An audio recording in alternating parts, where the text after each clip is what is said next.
Hello everyone, and welcome to our Let's Play series of Pillars of Eternity 2. This is Colonel RPG as usual, and I'm very happy that you're supposed to join me today, surrounded by Naga.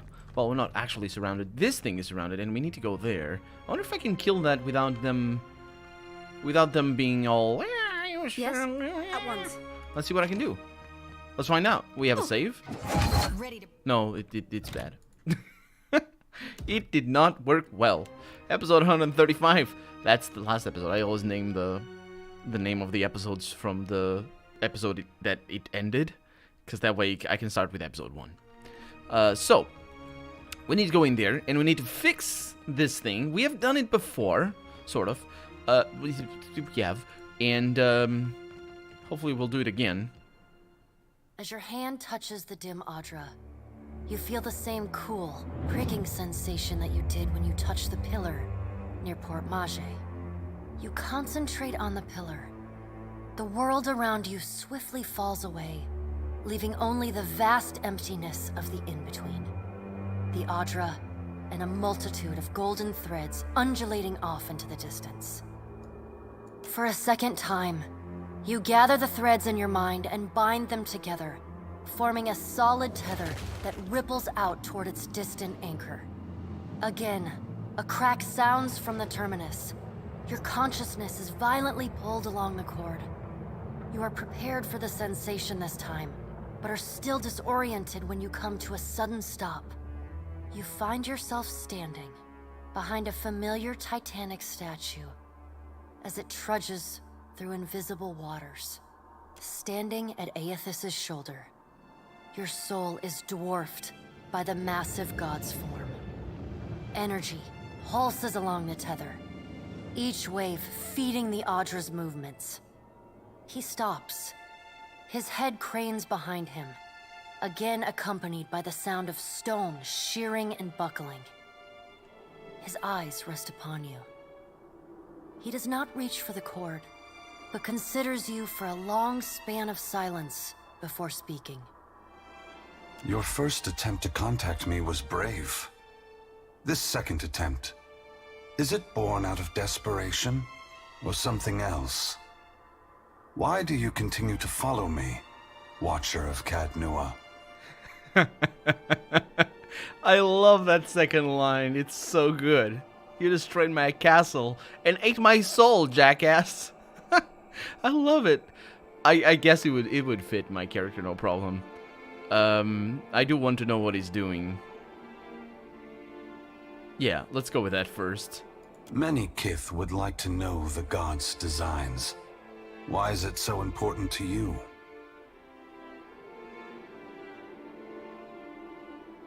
The last time you appeared, it heralded the death of thousands. At first, he does not respond. But there is a wavering from the light within him. A momentary dimming that allows you to see the souls within the Audra clearly.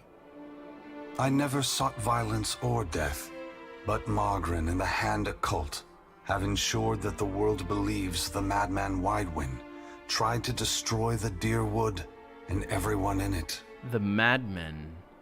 Is that an admission that it's not he's doing? Well, Shodi says this is Sean, or Zoan, or the other part of Eothas, and not Eothas himself. But we treat him as Eothas, and everybody does, apart from Shodi and her not compatriots, what's the word? Her colleagues, I guess, peers? Yeah, peers is the word. So it would be interesting if he wasn't... Huh. Magrin and the Hand Occult. The Hand Occult here being the Latin key, I would say. Maybe. I don't remember hearing the Hand Occult. It also doesn't tell me what it is. And I don't know, I don't think it is a god. It could have been, and it probably is, the main villain of the first game. But I don't remember him being called that. In truth, a war was what I desired, but not one of violence. I sought a war of conscience. Okay, so maybe he did indeed. It's sort of weird, what I desired, and you call him madman? If people saw that the ruins so faithfully guarded by the Glanfathans were nothing more than machines the Angwithans had used to turn themselves into gods, what could that mean?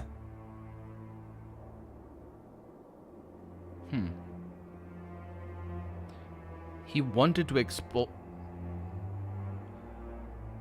Huh.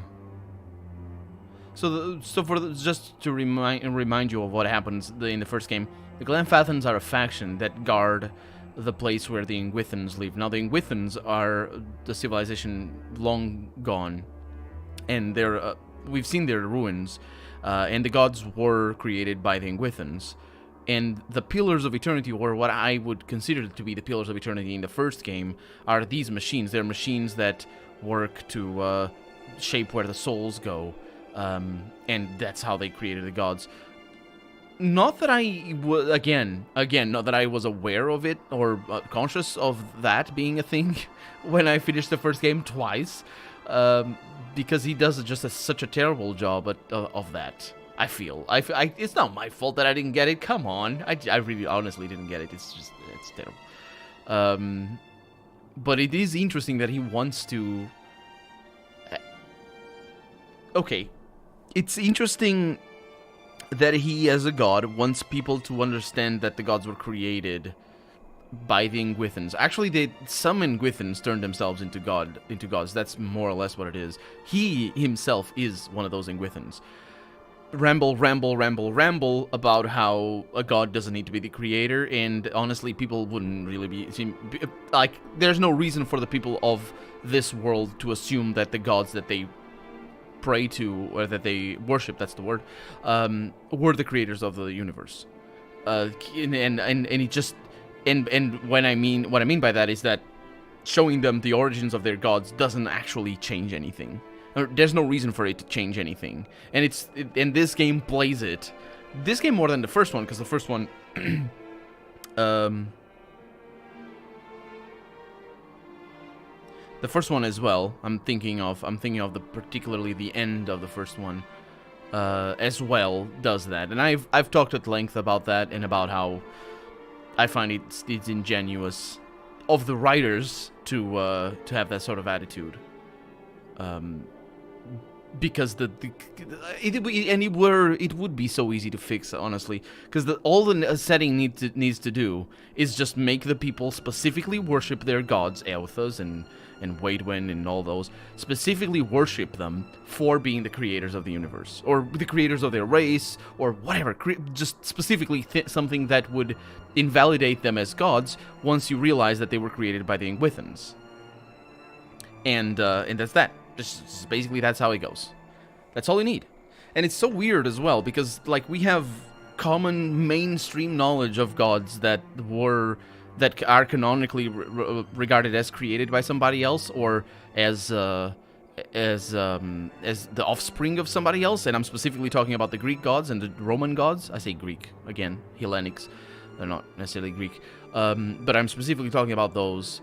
And I don't remember the origins of the Egyptian gods, but I don't remember ever discussing them as creators of the universe.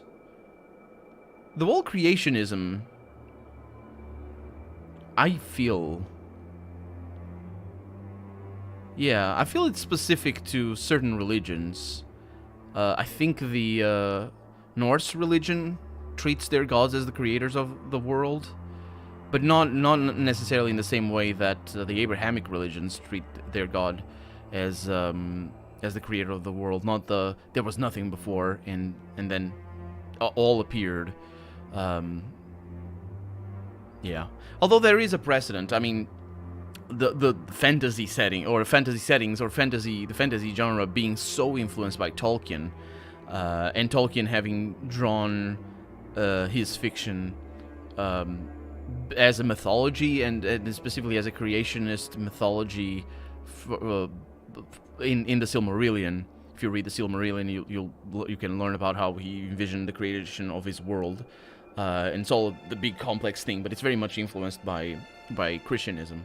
Tolkien was a Christian, and so there is sort of a precedent there for, like, I'm not criticizing I'm not criticizing it because it makes no sense. I'm criticizing it because it's the sense that it makes is not explained, and it's sort of it's you like you have a freaking pantheon of gods. If you had one, I guess that you kind of could have forgiven it for being like, you have one god, and if you say, oh, the god was created, I was like, okay, whatever, you can forgive it because you have all the precedents and you have the all the precedents in the fiction genre. I mean, and you sort of have it's just sort of commonplace or whatever. It's just okay, whatever. The people, it's just inherent that people would think that the one god was the creator of everything, even though it isn't inherent or obvious that people would think that. But you could forgive it. You have a freaking pantheon. You have a group of gods that are not equally worshipped by people and are still acknowledged as real. So it's as close as possible an analogy to the Roman gods and to the Atlantic gods, which is basically how it worked. Actually, they were a lot more complex than the pantheon here in Pillars of Eternity.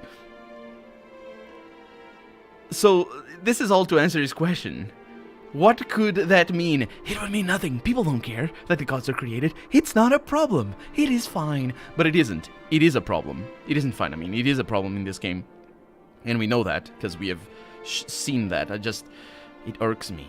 Let's continue. Eothas becomes silent. You can sense his presence advancing back along the cord between you. His energy flows over your hand. Tendrils of light probing into the air around you. They poke and prod at the silent lost souls hovering in your vicinity. You are in a unique position. In spite of the work of the Leaden Key and Hand Occult, you have seen through our facade. You know the gods' true nature. No, I know the gods. For one, I talked to them. I talked to them in the first game, and definitely in this game. Their true nature, though. I can just ramble all the time about what does the origin of somebody have to do with their true nature. Seriously though, what you mean is the origins. It's not true nature, it's the origins. You know the god's origins.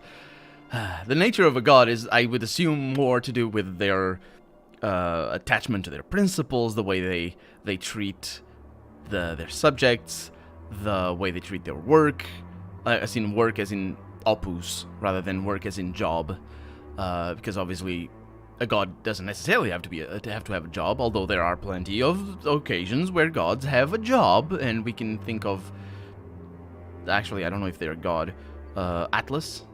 Is Atlas a god? I don't know, but anyway, it's the dude that just, I got the world on my shoulders, and there's other things. There's like, I don't know if they can be considered a god. Never mind what the people who actually had the Atlas in their canon consider them, because you can say, oh, it's not a god, it's a saint. Yeah, it's a god. It's a god. It's categorically a god. And yeah, no, there's different words for it, but it just works the same as a god. It's basically the same. But yeah, I know the god's origins. Yeah. Without the benefit of your knowledge, few mortals would be willing to accept the true history of their gods. After all, we weren't. This is important here. I think I might be misunderstanding it. We weren't. When he says we weren't, he says the Eothas weren't willing to accept the history of their gods. And their gods, the gods of the Eothas weren't the same as the gods of the mortals that he's referring to over here. They found that their gods, the Eothas gods, didn't exist. That they were myth. And they decided to make their own. I think that is the basis of it all. And they made themselves into gods. Using horrible methods, absolutely atrocious methods. They killed so many people, so many souls. So, yeah. I mean, I don't know if they all accepted becoming gods. I suppose they did. So they're all scum. But some gods, like Helia, for example, are sort of less scum than others.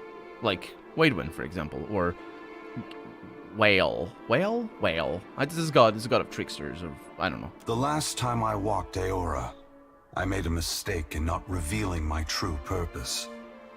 I believe you would understand it better than most.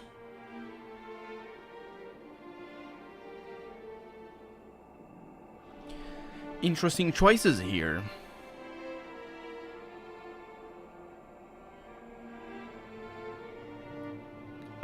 He believes I would understand it better than most. Understand that he made a mistake better than other people. The mistake here that he's referring to is just basically enclosed in this dialogue when he said the madman Waidwen did the war that I didn't want.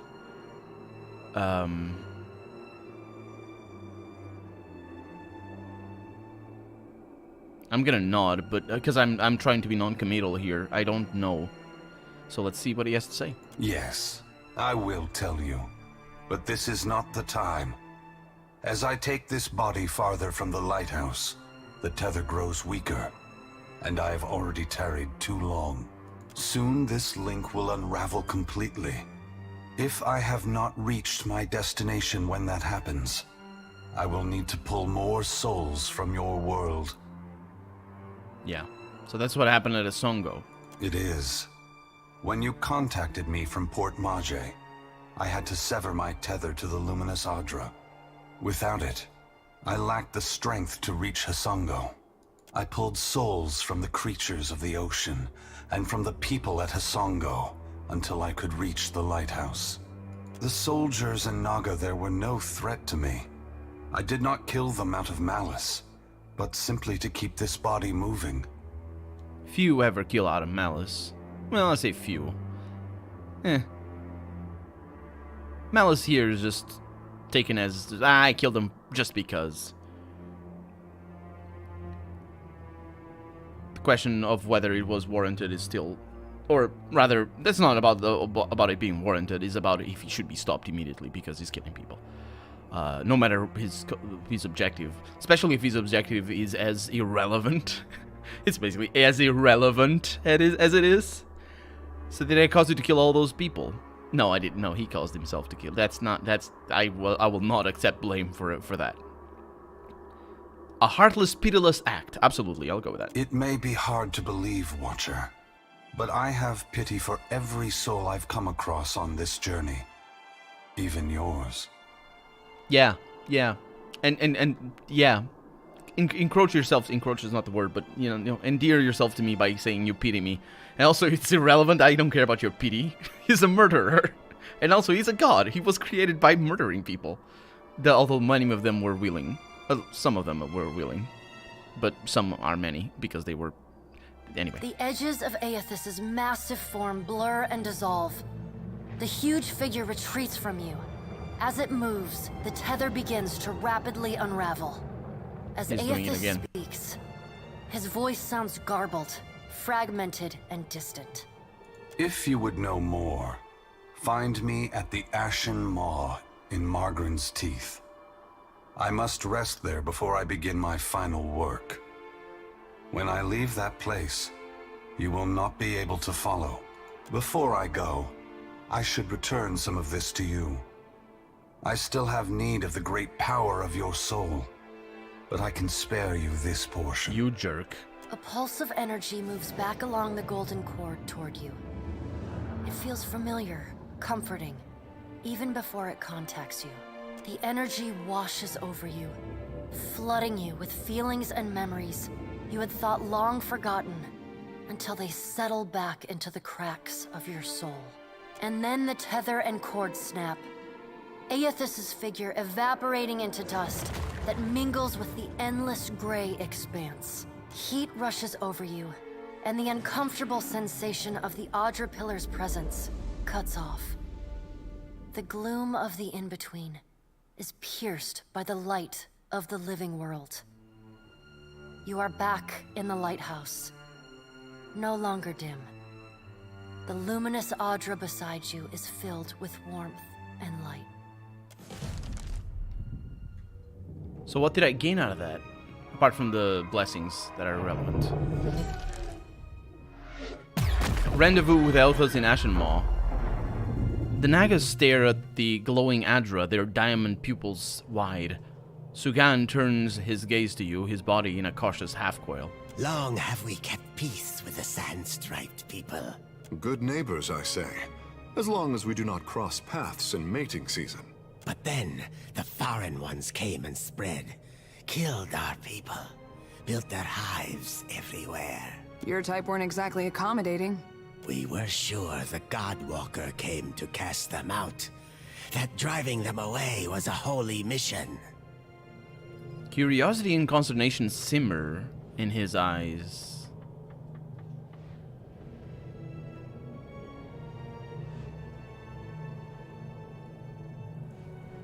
There's a lot of options here. I like slaughter is never a holy mission. The gods have bigger concerns than our feuds. We must learn to live together. Yeah. There's no point in speculating about the will of gods. You should be driving them out. You just didn't hit them hard enough. I don't know who I'm referring to here. I'm gonna say the gods have bigger concerns than our feuds. We must learn to live together. But on whose terms? His tail flicks in irritation. We must go. I know not what this means, but our brethren should hear of it. Not an option, Snake. Bet you were keeping count of how many good soldiers you fanged. Maya narrows her eyes and draws her weapon. Huh. Interesting. Takeo raises his finger to speak up, but slowly lowers it. Killing him won't bring them back, I'm gonna say. Captain? Maya turns to you, her right eye twitching. Pace yourself, I'm gonna say. We have more important fights ahead of us. Aye, aye. Ma'am. Gritting her teeth, Maya secures her weapon and stands down, her fists balled at her sides. You show us something new today, Shuffler. Thank you for this. And for your mercy. He presses something into your palm before departing.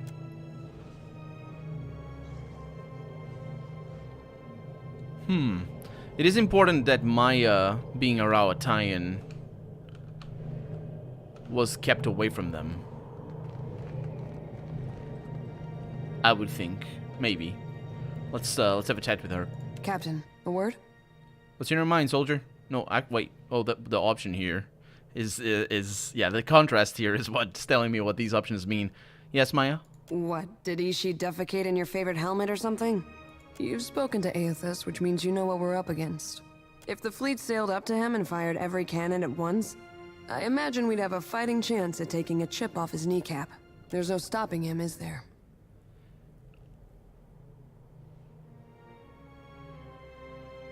I'm not ruling out the chance of an unlikely solution. So that's a no? She sighs away some of her tension, rolling her shoulders and cracking her neck. I suppose there's a certain appeal to recognizing the inevitable. We don't have to waste our breath trying to stop it. Well, it's up to us to mitigate the damage. All assuming that reason can penetrate the green boy's head better than bullets can. It reminds me of the first time I shot to kill. Maya folds her arms and grins. Care to spare the gory details? Captain, that's the best part. There he stood, a pirate captain barking orders from the forecastle. Out of everyone's range but mine. She holds up her arm to frame a distant spot. The wind toyed with us.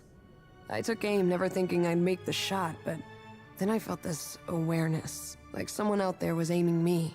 A cannon blast took me by surprise. I squeezed off a shot, expecting it to fly wide, but the bullet took my target between his eyes. She traces a circle over her brow. I don't know if Bareth kicked open a door or the Sky Mother held my hand, but that man was meant to die. I've got that same feeling now. Better or worse, I know that Eothas is meant to succeed. Which goes back to what she was saying about inevitability. Interesting. I wonder why she has this feeling. It's very vague. I wonder if it's foreshadowing or if it's confirmation of her character. I would say it's foreshadowing because I can't really connect it to what she is. Time will tell if Eothas getting what he wants is good for the rest of us, though. Hope I didn't take the wind out of your sail. Whether or not we can change anything, at least we can say we were there. Yeah, that's the point. That's more than most people get. Can I ask you some questions? I've got some answers. No, let's be off. Takeo. I thought Eothas was too busy kicking over islands to blunt his teeth with mortals. He scrutinizes you with an unreadable expression. What say? You must take something from all this idle chatter with the gods.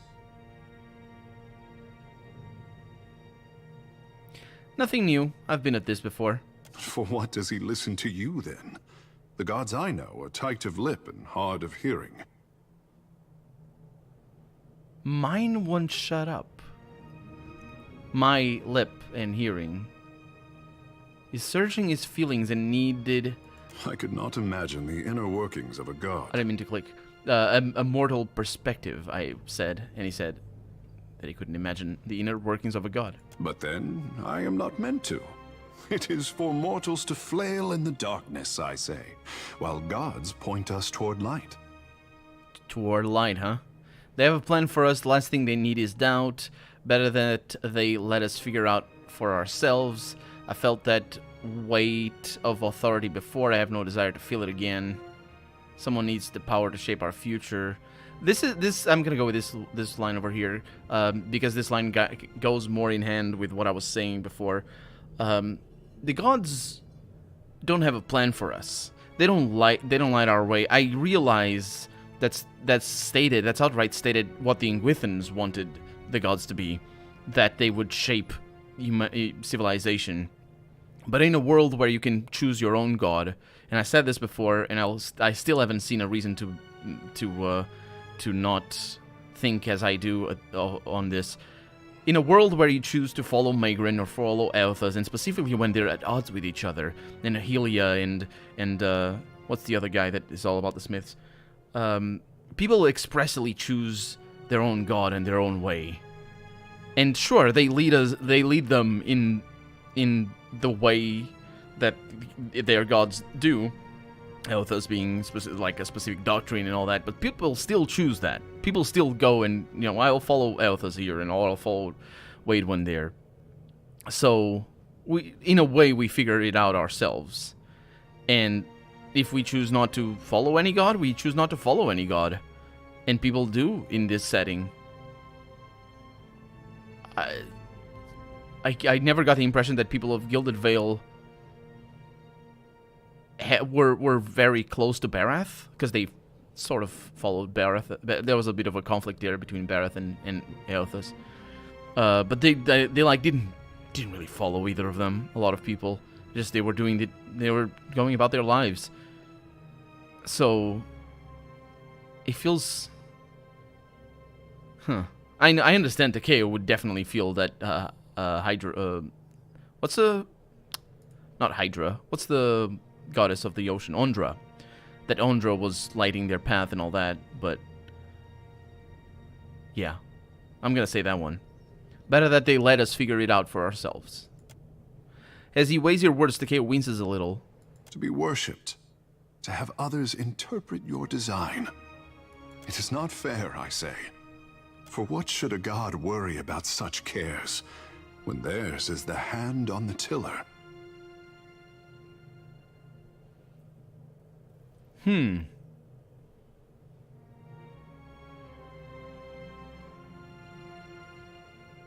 It's interesting, my lines are so skewed towards agreeing with him.